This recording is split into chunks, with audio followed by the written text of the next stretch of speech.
Uma influenciadora digital que se tornou uma das personalidades mais populares do Brasil nos últimos anos.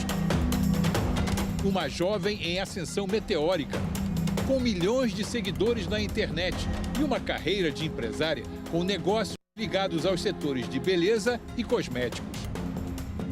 Aos 27 anos, alvo de uma investigação da Polícia Federal este ano, Virgínia Fonseca tem frequentado tanto o noticiário policial quanto o do mercado de influenciadores. A PF tem relatórios de inteligência financeira que apontam suspeitas sobre as movimentações das empresas dela, provenientes principalmente do relatório final da CPI das Bets no Senado Federal. Peço desculpa mais uma vez pela exaltação.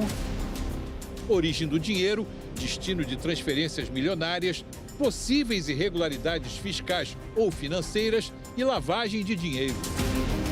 Relatórios do COAF, o Conselho de Controle de Atividades Financeiras, levantaram suspeitas sobre um valor de pouco mais de 22 milhões de reais recebidos por uma empresa de Virgínia, a Talismã Digital, entre março e setembro de 2024.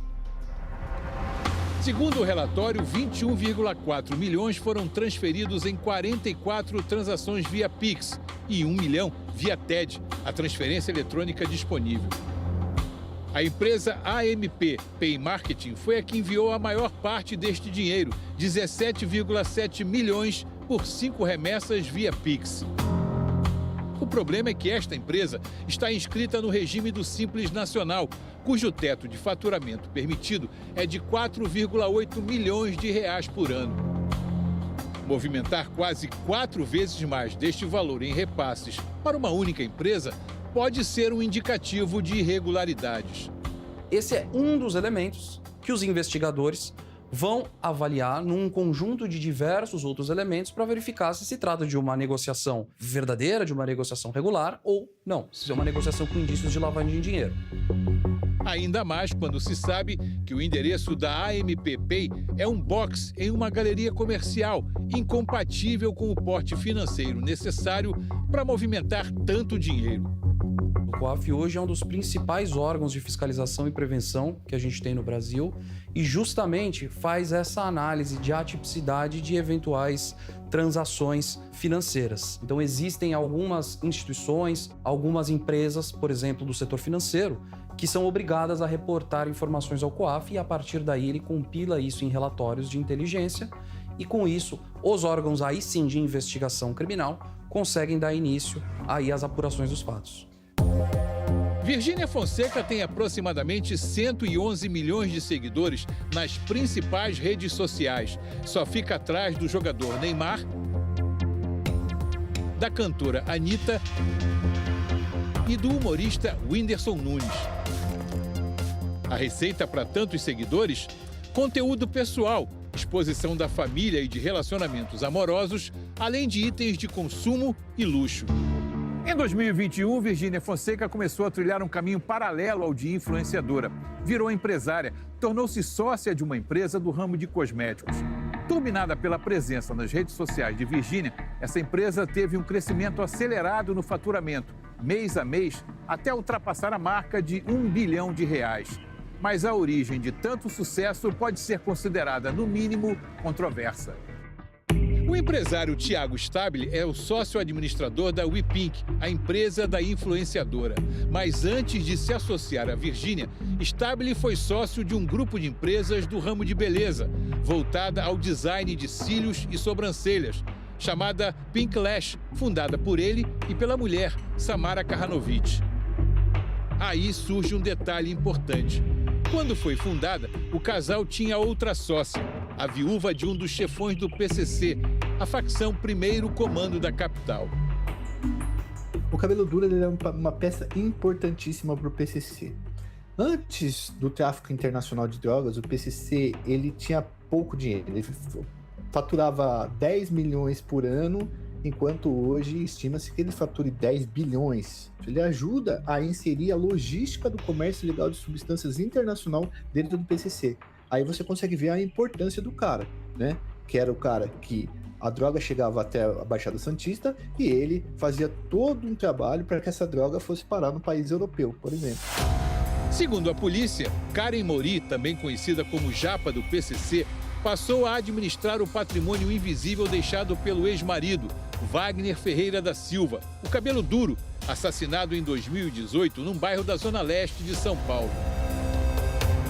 Para isso, ela criou a Kaká Participações, empresa responsável por adotar estratégias para dar aparência lícita ao dinheiro do crime. Como, por exemplo, a compra de uma casa de luxo em Bertioga, litoral norte de São Paulo.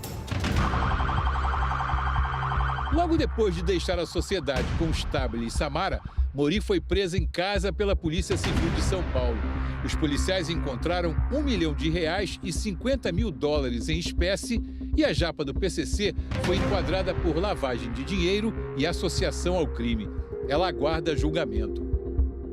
Em 2023, uma mudança contratual da empresa de Karen Mori mudou o endereço para um bairro nobre da zona sul da capital paulista. A empresa veio para este edifício, onde também funciona a holding de Virgínia Fonseca, que tem um capital social de R$50 milhões e é dona dos aviões da influenciadora. Os influencers são uma mina de ouro de lavagem de dinheiro, para lavagem de dinheiro. Isso é o que tem se confirmado a cada investigação, a cada influencer que vai preso. E ostentar nas redes sociais é importantíssimo para criar essa situação em que eu mostro que eu tenho dinheiro, então pode entrar a quantidade de dinheiro que for na minha conta. Isso é muito difícil de você fazer essa mensuração do quanto cada um tem de seguidores e o que dá para ganhar. Por exemplo, se eu tiver 1 milhão de seguidores e eu colocar minha publi a R$500 mil, quem vai dizer que minha publi não vale R$500 mil? A ligação de Virgínia com os sites de apostas ganhou notoriedade em 2023. Em 2024, ela se associou à Blaze, que transferia a responsabilidade de processar seus pagamentos no Brasil para a AMP Pay, aquela mesma que transferiu 17,7 milhões à Talismã Digital, empresa da influenciadora.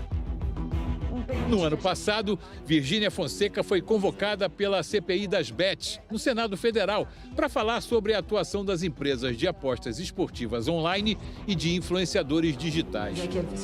Os parlamentares queriam apurar denúncias como o incentivo ao vício e ao endividamento, a simulação de apostas em contas falsas, que dariam a impressão de ganhos fáceis, e a mais polêmica, a chamada cláusula da desgraça, que garantiria aos influenciadores receber uma participação sobre as perdas dos apostadores. Ao fim, a CPI propôs formalmente o indiciamento de 16 pessoas e da influenciadora por indícios de crime de estelionato e publicidade enganosa. O relatório final da comissão acabou rejeitado, mas os dados e documentos encontrados motivaram a Polícia Federal a abrir uma investigação. A partir do momento em que se descobre que é um ato de lavagem, ficaria muito mais a cargo do próprio Ministério Público, que seria aqui o titular de uma ação penal, identificar dentro da lei se é um caso de dissimulação, se é um caso de ocultação. Numa extensa nota enviada à produção do Domingo Espetacular, a defesa de Virgínia Fonseca esclarece que não há qualquer irregularidade ou movimentação ilegal nas operações da influenciadora. Ressalta que identificar movimentação atípica em relatório financeiro não significa por si só a existência de irregularidade.